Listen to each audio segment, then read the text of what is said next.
Merci d'avoir choisi Chérifla Télévision pour vous informer. Mesdames et messieurs, bonsoir. Bienvenue dans cette édition d'information. Dans le cadre de sa tournée dans la région de Sikasso, depuis mardi dernier, le guide spirituel des Ansar Assed Chérif Ousmane Madani Haïdara s'est rendu dans le village de Koulibaly-Bougou, situé à 12 km de la ville de Sikasso. Accompagné d'une forte délégation, le guide spirituel des Ansar et président du groupement des leaders spirituels musulmans du Mali est allé rendre visite à M. Salif Koulibaly, membre du groupement des leaders spirituels musulmans du Mali. Cette occasion a mobilisé plusieurs personnes, notamment le maire de la localité, l'imam, le chef de village ainsi que des responsables coutumier de Koulibaly-Bougou. La population locale s'est dite honorée par cette visite du guide spirituel des Ansar, à qui elle a réitéré toute sa gratitude pour ses actions de charité, d'humanisme, de développement et son dévouement pour le progrès de l'islam. Pour plus de détails, vous seront fournis dans nos éditions à venir par nos envoyés spéciaux Bouya Koulibaly. Le ministre de la Santé et de l'Hygiène publique a rendu une visite de courtoisie au syndicat national de la santé. Objectif, présenter sa gratitude par rapport à la reprise de ses fonctions. C'était ce matin à la Bourse du Travail. Tata Touré et Mohamed Traoré.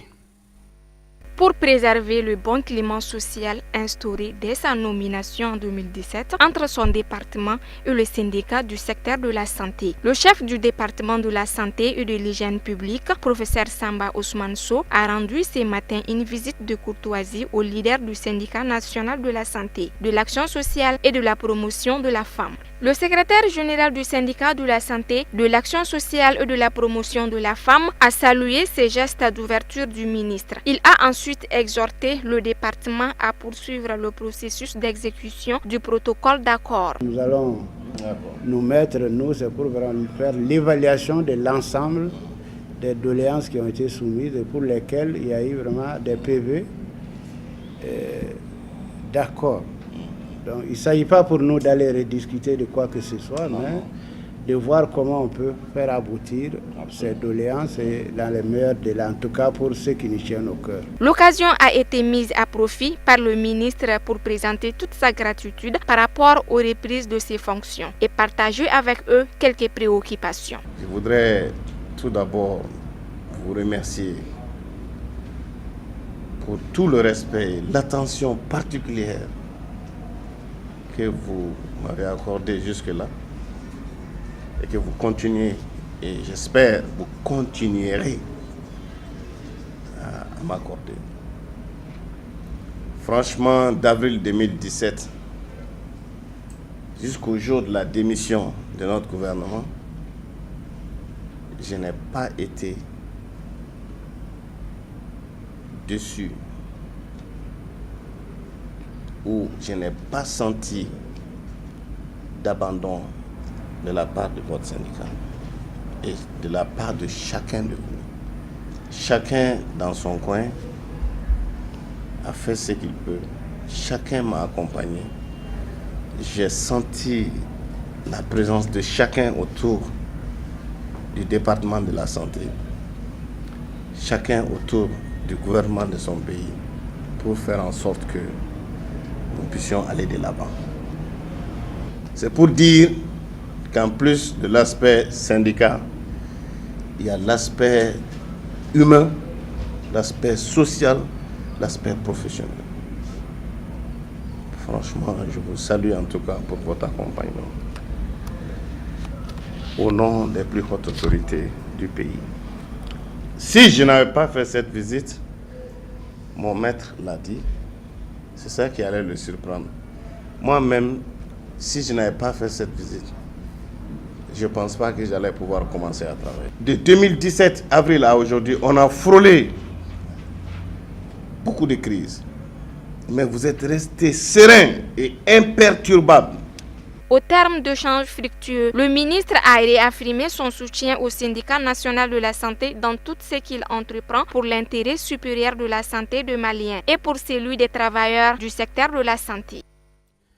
La deuxième édition de la colonie de vacances des élèves et étudiants Ansar du Burkina Faso a pris fin ce jeudi 13 septembre par la Ziara de Donyumana, la visite de la résidence du guide spirituel des Ansar à Sebeninkoro et bien d'autres infrastructures réalisées par la FADI.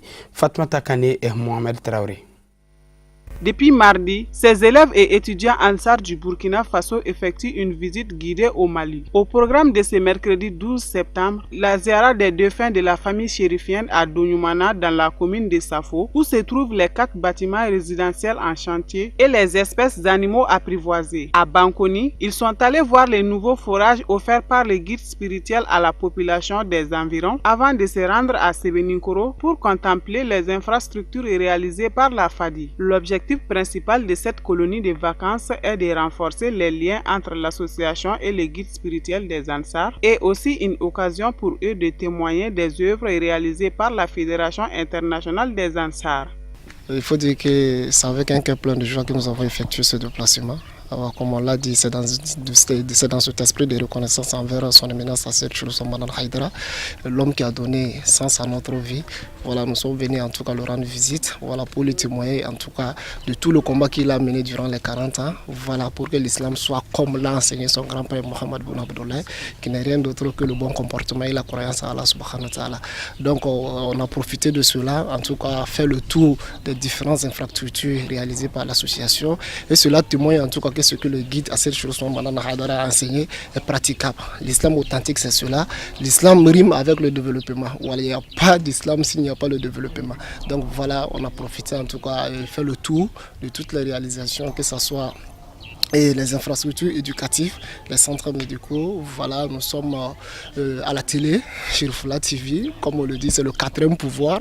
Donc le guide, il est en avance, il a commencé d'abord par des établissements, former les jeunes. Voilà, sans l'éducation, vraiment une nation aura des 1000 problèmes pour pouvoir se développer. Donc il a commencé par ça. Voilà, du côté budgétaire, il faut dire que les participants qui sont là, comme on l'a dit, voilà, il faut dire que chacun a contribué à une somme de 25 000 francs.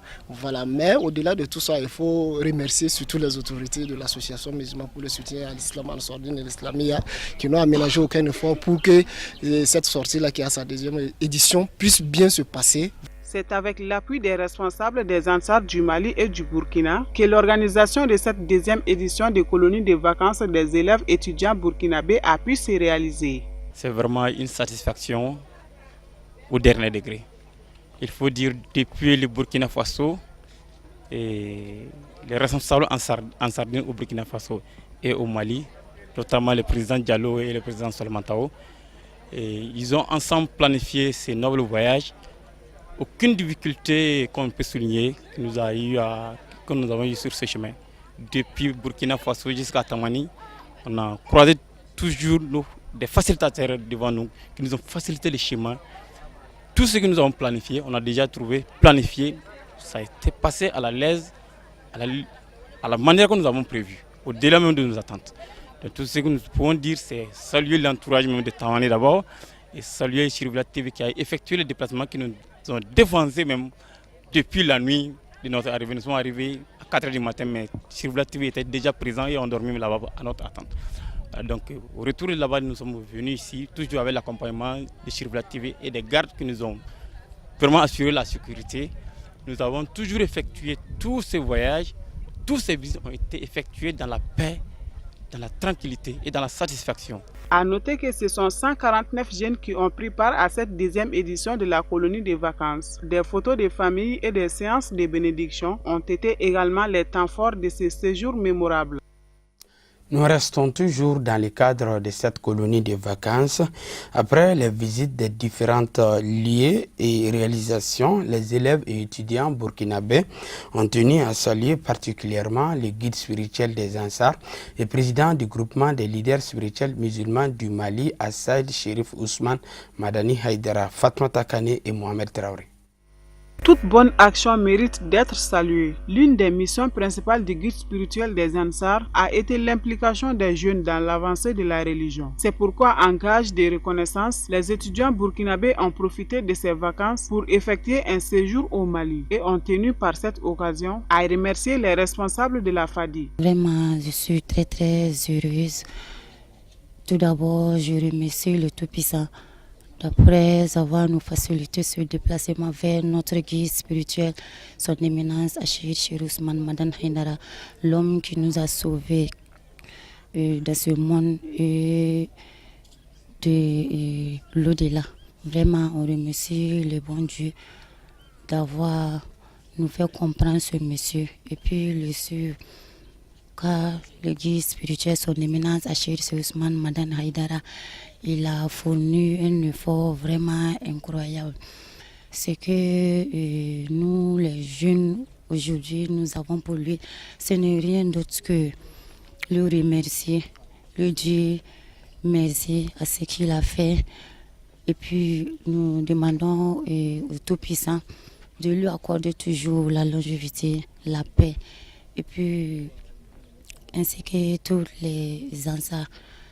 Vraiment, nous sommes très très heureux car le Dieu spirituel, à cause de lui, il nous a amené, nous les jeunes, les délinquants, à être responsables et puis nous les enfants aussi à être obéissants envers nos parents.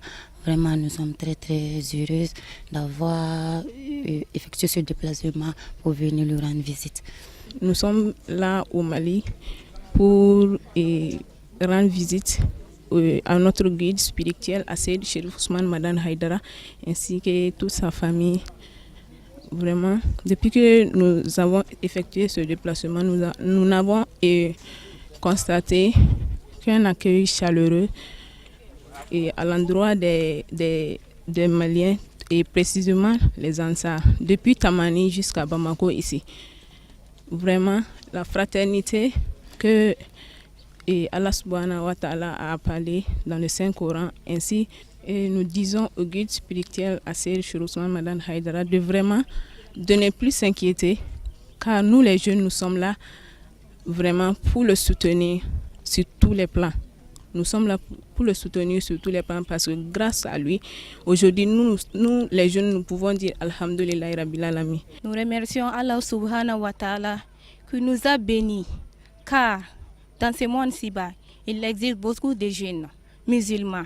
Mais tout comme fait, ces gens-là n'ont pas emprunté le chemin des descendants plutôt du prophète Mohammed sallallahu alayhi wa sallam. Nous attestons que Ousmane Chérif Madan Haidara est la descendante du prophète sallallahu alayhi wa sallam. C'est pourquoi nous avons pris le privilège de venir lui rendre visite et lui montrer que nous, les enfants, nous sommes toujours là pour sa protection. Nous prions toujours Allah subhanahu wa ta'ala qu'Allah donne une très longue vie à cet homme béni. Cet homme s'est sacrifié ainsi que sa famille pour la réussite des musulmans. Ne serait-ce que voir les grands prestiges. Nous avons visité l'hôpital, nous avons visité des grandes constructions que l'association Ansardine islamique a construites à travers leur association. Qui les paye? Ne serait-ce que voir que ce sont que ce sont les musulmans et ceux qui ont cotisé les 5 francs, les 10 francs et voir qu'ils ont construit des grands humains. Nous remercions Allah subhanahu wa ta'ala que nous soyons parmi ces gens-là et nous demandons à Allah subhanahu wa ta'ala qu'il fasse que nous soyons toujours sur le droit chemin et que nous mourons sur ce chemin-là, le chemin du guide Chérif Ousmane Madan Haidara.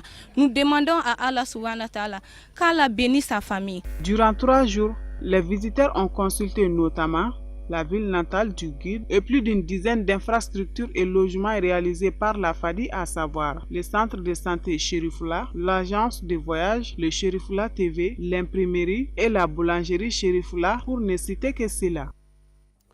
Restons toujours avec les élèves et étudiants burkinabés en milieu scolaire et universitaire du Burkina Faso à travers la Fédération Ansardine Internationale a organisé ce jeudi 13 septembre 2018 une grande conférence dans la grande mosquée du guide spirituel des Ansars à Seyd Chérif Ousmane Madani Haidara en présence du Chérif Ahmed Tidjani Haidara, fils du guide spirituel des Ansars Tata Touré et Mohamed Traoré. Cette conférence débat qui a duré 2 heures d'horloge a été animée par Issa Maman Chérif Haïdara. Il était assisté par le président du Oudou El Islamia. Ces 2 érudits, pétris d'une parfaite connaissance de l'homme, ont expliqué les leçons de morale du guide et surtout ses ambitions pour la promotion de l'islam. Ils ont tour à tour exhorté l'auditoire à suivre les traces de ce vaillant homme qui n'a cessé de promouvoir la valeur de l'islam. L'objectif de cette rencontre avec notre Oussaz Issa Haïdara, c'était pour qu'il nous dise clairement la souffrance que le guide a fait et d'où même vient le guide, c'est-à-dire sa provenance, qu'est-ce qu'est le guide. Voilà, puisque si on connaît le guide, ça nous amène souvent à savoir comment réagir. Si nous constatons aujourd'hui, c'est parce que le monde ne connaît pas Haïdara. Sinon, si le monde savait qui est Haïdara, je pensais que tous les problèmes qui sont dans ce monde-là pouvaient être résolus en 1 minute. Nous remercions tous les Oussaz qui se sont déplacés pour venir nous éclaircir ces propos. De l'air brillant exposé, les élèves et étudiants du Burkina Faso ainsi que le Mali ont retenu que Chérif Ousmane Madan Haïdara est non seulement un descendant du prophète Mohammed, paix et salut sur lui, mais aussi un humaniste qui s'engage nuit et jour pour le bien-être de l'humanité. Je pense que Oussaz l'a si bien dit. Ceux qui aiment Haïdara ne sont pas seulement les musulmans, mais on a les chrétiens, même ceux qui ne sont dans aucune religion, qui luttent aujourd'hui pour Haïdara. Donc mon appel c'est de lancer à mes frères et sœurs, de chercher vraiment à connaître cette religion à travers les dits de Haïdara. Quand nous étions en route pour Tamani, arrivé à Kouri, il y a un de vos gendarmes qui est venu nous accueillir. Vraiment, il nous a même montré les sons d'Haïdara. Nous, on pensait que c'est un musulman. Mais après, il nous a fait savoir que lui, il est un chrétien. Mais tellement que lui aime Haïdara, on ne peut pas croire que lui, il est un chrétien. Vraiment, ça nous a beaucoup étonnés. La cérémonie a pris fin par des bénédictions pour la réussite de tous les élèves et étudiants du monde entier. Voilà, c'était les élèves et étudiants burkinabés en colonie de vacances à Bamako. Les maires des différents pays, notamment Paris, Bonn, Pékin, le Cap, Dakar, Dubaï, Mexico et Tokyo, se réunissent à San Francisco pour le premier sommet mondial sur le climat. Commentaire signé par Sadio Sidibé. De l'aveu même des maires réunis à San Francisco pour le premier sommet mondial sur le climat du genre, on vient pour partager et se voler des idées. Paris, Bonn, Pékin, Le Cap, Dakar, Dubaï, Mexico, Tokyo, mais aussi des villes indiennes et sud-américaines sont représentées. Les maires partagent leurs propres initiatives. Selon le maire de Pushburg, Bill Peduto, l'élu met en place des partenariats au niveau local, comme les universités à qui il a demandé de créer un nouveau système de circulation dans la ville pour éviter les bouchons. En quelques années seulement, le trafic s'est dilué, réduisant ainsi les émissions de gaz à effet de serre. Alors que le président américain Donald Trump s'est désengagé de l'accord de Paris, de plus en plus d'élus locaux américains ont pris leurs propres initiatives au point que l'électricité propre connaît une croissance effrénée aux États-Unis. Le charbon est en recul et les voitures électriques se développent. À San Francisco, qui s'illustre comme une ville écologique modèle, un tiers de la production d'électricité provient d'énergies renouvelables. Nous devons être radicaux, a déclaré la maire de Paris, Anne Hidalgo, présidente de l'Alliance C40 de près de 100 grandes villes qui se sont engagées à arriver à zéro carbone d'ici 2050. Nous pouvons changer les choses, a-t-elle dit, énumérant les pouvoirs des villes pour l'électricité propre, les transports en commun, les déchets et le recyclage et les normes d'isolation des bâtiments. C'est le moment d'agir, a pour sa part indiqué la maire démocrate de Seattle, mais il faut que les sujets deviennent non partisans, a-t-elle reconnu, mais le volontarisme écologique est encore principalement l'apanage des démocrates. Pour appuyer ces idées, des patrons de multinationales jouent les fers de lance de la transition écologique. Ils devront s'engager à passer, en quelques années, à 100% d'électricité propre. Une centaine d'investisseurs mondiaux ont aussi annoncé mercredi vouloir réorienter leurs investissements pour soutenir des projets liés au climat. Avant de refermer cette édition d'information, voyons à présent le tour d'horizon de l'actualité africaine et internationale en bref et en images commentées par Amadoune Diallo.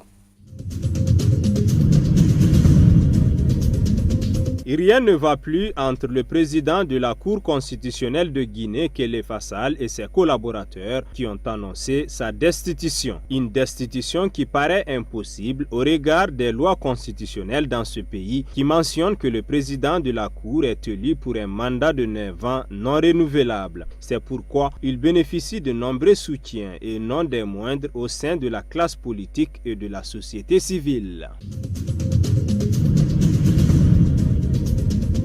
Une manifestation presse morte est prévue lundi prochain en Côte d'Ivoire pour protester contre la suppression d'une subvention publique de 800 millions de francs CFA, ont annoncé jeudi à Abidjan des patrons de presse. Réunis au sein du groupement des éditeurs de presse de Côte d'Ivoire, GEPSI, les patrons de presse ont décidé de ne pas paraître lundi 17 septembre dans les kiosques selon un communiqué. Le GEPSI dit s'élever contre la décision du nouveau ministre de la Communication et des médias, M. Sidi Touré, de ne plus accorder aux 30 entreprises de presse l'aide à l'impression de 800 millions de francs CFA dont elles bénéficient depuis 3 ans. Au Soudan du Sud, depuis mercredi soir, de la signature d'un nouvel accord de paix, le pays vient d'entrer dans une période de pré-transition qui doit durer 8 mois avant une transition de 3 ans et des élections. Déjà, le texte prévoit la libération immédiate des prisonniers de guerre avec l'appui du CICR. Dans les 3 jours, les partis doivent prendre des mesures pour appliquer le cessez-le-feu et désengager leurs troupes. Les anciens ennemis exerceront alors le pouvoir au sein du gouvernement, de l'Assemblée et d'institutions renouvelées, et ce pendant 3 ans. Tout cela promet des tensions et un coût très élevé. Selon des sources locales, 2 hélicoptères de l'aviation tchadienne ont pilonné ce jeudi un campement dans le cadre de la lutte contre les rebelles du Conseil de commandement supérieur militaire pour le salut de la République en faisant de nombreux blessés parmi les civils. Une attaque surprise dont le bilan n'a jusque-là pas été établi. Selon des sources militaires, le bombardement a fait des blessés qui ont été transportés en Libye où se trouvent les hôpitaux les plus proches. Des militants de la cause anti-esclavagiste vont à nouveau intégrer le Parlement en Mauritanie où la question de l'esclavage et de ses séquelles divise toujours la société malgré les efforts que les autorités affirment déployer pour y remédier. Alors qu'un second tour est prévu samedi, le président de l'initiative pour la résurgence du mouvement abolitionniste IRA, Biram Ould Dah Ould Abeid, a décroché un siège à l'Assemblée nationale lors du premier tour le 1er septembre, bien qu'il soit en prison depuis plus d'1 mois. Parmi les 1,4 million d'électeurs mauritaniens, des milliers sont des descendants d'esclaves, dont certains, selon des spécialistes et des associations, sont toujours assujettis à leurs anciens maîtres.